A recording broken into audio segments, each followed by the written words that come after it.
गगनबावडा तालुक्यातील आसळज इथल्या Padmashri doctor DY. Patil साखर कारखान्यानं चालू गळीत हंगामातील 1 जानेवारी 2026 ते 15 जानेवारी 2026 या पंधरवड्यात 61,761 मेट्रिक टन ऊसाचं गाळप केलं.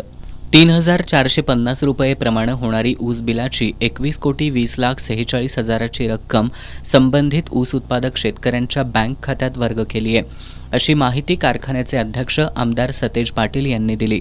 कारखान्यानं 15 फेब्रुवारी अखेर 4,03,830 मेट्रिक टन ऊसाचं गाळप करून 3,87,350 क्विंटल साखरेचं उत्पादन केलंय.